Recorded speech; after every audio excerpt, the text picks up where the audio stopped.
ನಮಸ್ಕಾರ ಸ್ನೇಹಿತರೆ. Big boss ಶುರುವಾಗಿ 4 ದಿನ ಕಳೆದಿದೆ. ಜೊತೆಗೆ ಮೊದಲ ವಾರದ ಅಂತ್ಯಕ್ಕೂ ಮುನ್ನವೇ ಬಿಗ್ ಬಾಸ್ನಲ್ಲಿ ನಾಮಿನೇಷನ್ ಬಿಸಿ ಜೋರಾಗಿದೆ.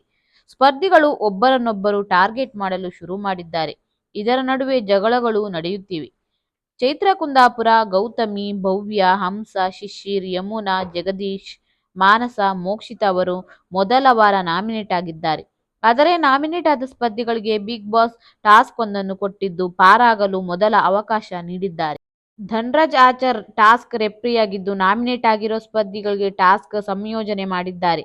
ಆದರೆ ಈ ವೇಳೆ ಜಗದೀಶ್ ಮತ್ತು ಯಮುನಾ ಟಾಸ್ಕ್ ವೇಳೆ ಡಿಕ್ಕಿ ಹೊಡೆದಿದ್ದು ಯಮುನಾ ನೆಲಕ್ಕೆ ಬಿದ್ದಿದ್ದಾರೆ. ಇಲ್ಲಿಂದ ಧನ್ರಾಜ್ ಮತ್ತು ಜಗದೀಶ್ ನಡುವೆ ಜಗಳ ಶುರುವಾಗಿದೆ. ಧನ್ರಾಜ್ ಮತ್ತು ಜಗದೀಶ್ ಮಾತು ಬೆಳೆಸಿದ್ದಾರೆ. ಈ ವೇಳೆ ಜಗದೀಶ್ ಅರ್ಹವಾದ ರೆಫ್ರಿ ಇವನಲ್ಲ ಎಂದು ಧನ್ರಾಜ್ಗೆ ಹೇಳಿದ್ದಾರೆ. ಇದಕ್ಕೆ ಕೋಪಗೊಂಡ ಧನ್ರಾಜ್ ಸುಮ್ಮನೆ ಕೂತ್ಕೊಳ್ತೀಯ, ನೀನು ಯಾರು ಹೇಳೋಕೆ ಎಂದು ಹೇಳಿದ್ದಾರೆ. ಈ ಜಗಳ ಅತಿರೇಕಕ್ಕೆ ಹೋಗಿತ್ತು. ಕೈ ಸನ್ನೆಯನ್ನು ಧನ್ರಾಜ್ ಕಾಮಿಡಿ ಮಾಡಿದ್ದಾರೆ. ಸದಾ ಕೋಪದಲ್ಲಿದ್ದ ಜಗದೀಶ್ ಮುಖದಲ್ಲೂ ಧನ್ರಾಜ್ ಇಮೋಜಿ ನಗು ತರಿಸಿದೆ. ಮುಖದಲ್ಲಿ ನಗು ಮೂಡಿದ್ದು ಕಾಣಿಸಿದೆ. ಮನೆ ಮಂದಿಯೆಲ್ಲ ಜೋರಾಗಿ ನಕ್ಕಿದ್ದಾರೆ. ಜಗಳದ ನಡುವೆ ಧನ್ರಾಜ್ ಮಾತಿಗೆ ಮನೆ ತಣ್ಣಗೆ ಆಗಿದೆ. ಧನ್ರಾಜ್ ಕೋಪ ಮಾಡಿಕೊಂಡರೆ ಸಿನಿಮಾದಲ್ಲಿ ಸಾಧು ಕೋಕಿಲ ಅವರನ್ನೇ ನೋಡಿದಂತೆ ಫೀಲ್ ಆಯ್ತು. ಧನ್ರಾಜ್ ಇವರಿಂದ ಒಳ್ಳೆ ಮನೋರಂಜನೆ ಸಿಗುವುದು ಅನುಮಾನವೇ ಇಲ್ಲ ಬಿಡಿ.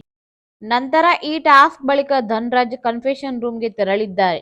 ಈ ವೇಳೆ ಟಾಸ್ಕ್ ಅನ್ನು ಸರಿಯಾಗಿ ನಿಭಾಯಿಸಲು ಆಗಲಿಲ್ಲ, ಕ್ಷಮಿಸಿ ಬಿಗ್ ಬಾಸ್ ಎಂದು ಕಣ್ಣೀರು ಹಾಕಿದ್ದಾರೆ. ಸದ್ಯ ಆ ಪ್ರೋಮೋ ಸಹ ವೈರಲ್ ಆಗಿದೆ. ಇನ್ನು ಲಾಯರ್ ಜಗದೀಶ್ ಅವರು ಬಿಗ್ ಬಾಸ್ ಮನೆಯಲ್ಲಿ ವಿವಾದದ ಕಿಡಿ ಹೊತ್ತಿಸಿದ್ದಾರೆ. ನಾನೇ ಬಿಗ್ ಬಾಸ್ ಎನ್ನುವ ಮೂಲಕ ಅವರು ಸಿಡಿದೆದ್ದಿದ್ದಾರೆ. ಬಿಗ್ ಬಾಸ್ ಮನೆಯಲ್ಲಿ ಇರುವ ಬಹುತೇಕ ಎಲ್ಲರೂ ಜಗದೀಶ್ ವಿರುದ್ಧ ತಿರುಗಿ ಬಿದ್ದಿದ್ದಾರೆ.